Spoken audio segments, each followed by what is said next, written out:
जय श्री कृष्ण मित्रों, मैं हूं आपका ज्ञान सेवक मदन पाटिल। भगवत गीता सीखे इस कार्यक्रम में मैं आप सभी का हार्दिक स्वागत करता हूं।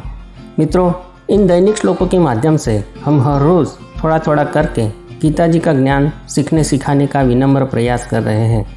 इसी श्रृंखला के अंतर्गत कल हमने पहले अध्याय अर्जुन विषाद योग का 11वां श्लोक सीखे थे और आज इसी अध्याय का 12वां श्लोक सीखने जा रहे हैं। मित्रों, पहले हम इस श्लोक को ध्यान से पढ़ेंगे और फिर उसके भावार्थ को थोड़ा डिटेल में समझने का प्रयास करेंगे। तो चलिए शुरुआत करते हैं आज के इस छोटे से श्लोक पुष्प का।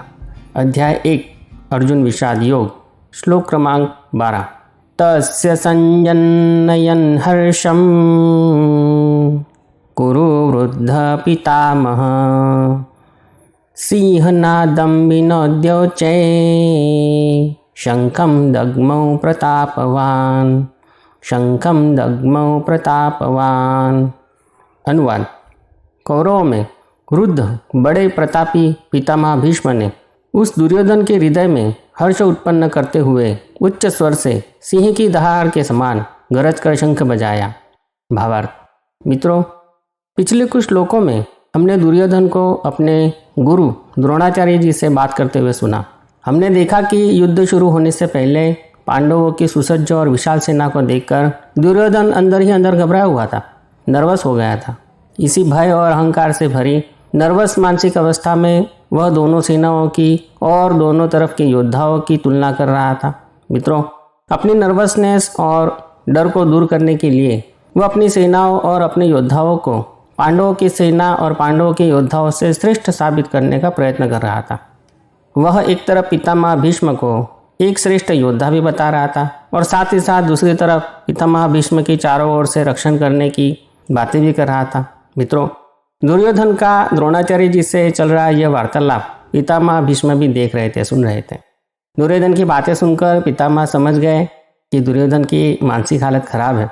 पितामह ने देखा कि युद्ध से पहले ही दुर्योधन बहुत नर्वस हो गया है और अंदर ही अंदर डरा हुआ भी है। इसलिए उसे दिलासा देने के लिए और उसके मन में उत्साह भरने के लिए सिंह जैसी गर्जना करते हुए उन्होंने अपना शंख बजाया। मित्रों, किसी भी सेना के लिए ज़रूरी है कि उसका हर सैनिक संगठित होकर और पूरे उत्साह के साथ लड़े। लेकिन मित्रों, जिसका राजा खुद ही डरा हुआ हो और इधर उधर की बातें करके टाइम पास कर रहा हो तो उसकी सेना का मनोबल निश्चित ही ढेर हो जाएगा। ऐसी सेना को कोई भी आसानी से हरा सकता है। मित्रों, राजा और सेना की ऐसी अस्त व्यस्त स्थिति में हर सेनापति का यह कर्तव्य होता है कि वो अपनी सेना को संभाले, उसमें नए प्राण फूके और सबका उत्साह बढ़ाए। अर्थात सेना और राजा का मनोबल बढ़ाना, उन्हें उत्साहित करना और युद्ध के लिए सुसज्जित करना हर सेनापति का कर्तव्य है। यहाँ पर पितामह भीष्म भी अपने सेनापति होने का कर्तव्य अच्छी तरह से निभाते हमें दिख रहे हैं। मित्रों, यह श्लोक बहुत ही छोटा सा है। इस श्लोक से हमें क्या सीख मिलती है? मित्रों, इस श्लोक के मुख्य पात्र है पितामह भीष्म और मुख्य घटना है उनके द्वारा शंख बजाया जाना। वैसे तो घटना तो एकदम सामान्य है, लेकिन मैंने कल ही कहा था कि महाभारत जो पूरा महाकाव्य है उसमें अनेक छोटे छोटे प्रसंग हैं जहाँ से हमें कुछ न कुछ सीखने मिलता है, कुछ न कुछ प्रेरणा मिलती है। तो ये घटना तो बहुत ही सामान्य और छोटी है, लेकिन उसके पीछे हमारे लिए एक गूढ़ संदेश छुपा हुआ है। पितामह भीष्म जानते हैं कि पांडव सत्य के राह पर चल रहे हैं और स्वयं परमपिता परमेश्वर भगवान श्री कृष्ण महाराज उनके साथ हैं। जब स्वयं भगवान ही जिसके साथ खड़े हो तो भला उस सेना को कौन हरा सकता है?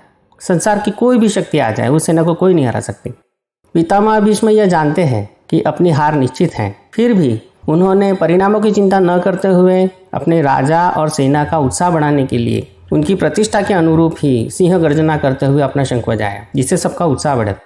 यहाँ पितामह भीष्म अपना सेनापति होने का उत्तरदायित्व पूरी निष्ठा के साथ निभा रहे हैं। मित्रों, हम भी किसी न किसी संगठन या संस्था या हमारे परिवार के मुखिया हैं। मित्रों, हम पर निर्भर लोगों का विश्वास हमसे जुड़ा हुआ है, उनकी आशाएं हमसे जुड़ी हुई है। परिस्थिति हमारे पक्ष में हो या ना हो, हमें भी हिम्मत न हारते हुए पूर्ण उत्साह के साथ काम करना है। प्रतिकूल परिस्थितियों में भी हमें अपने आप को संभालते हुए अपनी टीम का उत्साह बनाए रखना है। हमारे अधीनस्थ जो लोग हैं उनका उत्साह बनाए रखना है। मित्रों, जीवन में आपके सामने ऐसे कई प्रसंग आएंगे कि जहां पर आपके टीम के या आपके परिवार के सदस्य किसी खराब या दुख भरी मानसिक स्थिति से गुजर रहे होंगे। उस समय एक मुखिया होने के नाते, एक लीडर होने के नाते उन्हें संभालने की जिम्मेदारी हमारी ही होगी। उन्हें प्रेरित करके उनका उत्साह बढ़ाते हुए उन्हें फिर से कार्यरत करने की जिम्मेदारी भी हमारी ही होगी। मित्रों, किसी सेना का सेनापति होना या किसी परिवार का मुखिया होना या किसी कंपनी का शीर्ष स्थान पर विराजमान होना कोई आसान बात नहीं होती है। इस स्थान से जुड़े हुए अपने अपने दुख और सुख होते हैं। जब सब कुछ अच्छा चल रहा होता है तब सभी लोग उत्साह से और जोश परोश से काम करते हैं, लेकिन जब कोई संकट आता है या कोई प्रॉब्लम खड़ा होता है तब टीम अपना उत्साह खो देती है, तितर बितर हो जाती है। मित्रों, ऐसी परिस्थितियों में परीक्षा की घड़ी में हमारा खुद को संभालना, हमारी नीतिमत्ता और हमारा आत्मज्ञान ही हमारे काम आता है। मित्रों, समय अच्छा हो या बुरा, हर परिस्थिति में हमें न सिर्फ अपने आप को बल्कि हमसे जुड़े हुए सभी लोगों को संभालना है, सबका मनोबल मजबूत करना है, सबका उत्साह बढ़ाना है, खुद काम करते हुए सबको प्रेरित करना है। यही सीख हमें इस श्लोक से मिलती है। तो मित्रों, इसी बोध के साथ आज का हमारा यह छोटा सा श्लोक पुष्प परमपिता परमेश्वर भगवान श्री कृष्ण महाराज के श्री चरणों में समर्पित करते हैं। कल आपसे फिर मुलाकात होगी इसी अध्याय के 13वें श्लोक के साथ। तब तक के लिए आपके इस ज्ञान सेवक मदन पाटिल को आज्ञा दीजिए। मित्रों, सभी जीवों का कल्याण हो प्रभु, इसी प्रार्थना के साथ जय श्री कृष्ण।